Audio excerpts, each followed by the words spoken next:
The only thing missing from this project is material.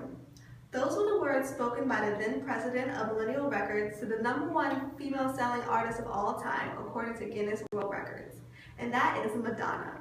Essentially what that means is that everyone is criticized, even those who are extremely critical. In this presentation, I will inform you of how to handle criticism. I'll go over the origins of criticism, which began with the Greeks. Then I'll explain the two main types of criticism, which are positive and negative criticism. And then I'll go over ways on how to exactly handle criticism when you encounter it. So, what is the origin of criticism? According to the textbook, criticism means the act of judging. According to Henry Kissinger from The Power of Criticism, criticism began with the Greeks, and they formed the word kritikos, which essentially means that when the person is criticized, they examine both the merits and demerits of the criticism. Essentially, you should employ those same techniques in everyday life. Now, let's get on to the two main types of criticism, which are positive and negative. Positive criticism is constructive. It is used to help someone grow. Negative criticism is harmful. It is usually seen in the form of an insult or a demeaning comment. Now, I'm going to give you a practical example of criticism, and I'm going to show you the best way to respond. Raina, sometimes you talk too much and you don't like to listen to what other people have to say. Well, actually, I think it's you that talk too much. If anyone has to say anything, it's usually to check yourself first. Now, let's stop right there. Let's go over what happened.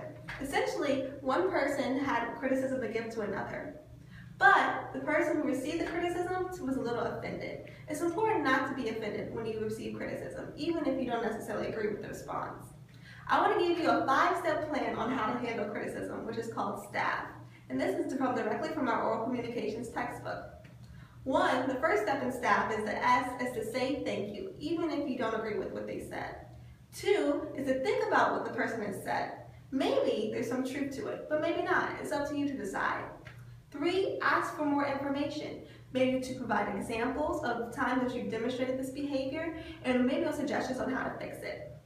And 4, which is extremely important, is to focus on the intent. According to Amy Morin, she's the author of the book of Things That Successful People Don't Do. She says that most times criticism is a reflection of the person. So, if a person is usually angry, a lot of times criticism can be a response to stress. Or if a person has low self-esteem, it may be a way for them to feel better. Therefore, it's important to find out the exact intent.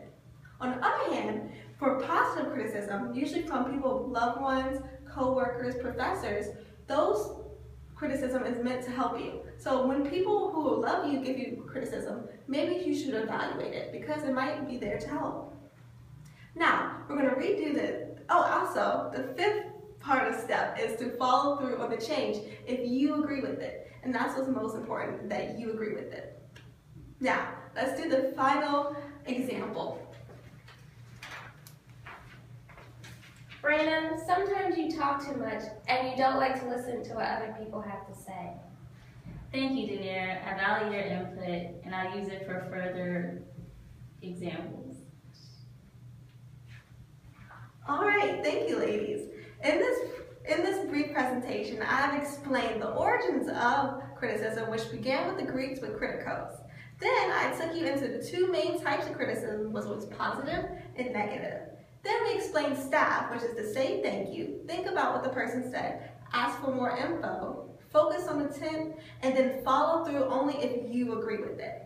I hope you employ some of these techniques in everyday life.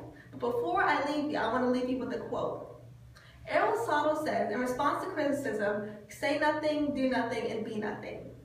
Essentially what he was saying is that criticism is an everyday part of life, so you cannot avoid it. So essentially, do not be down when you receive criticism, just think about Aristotle's quote.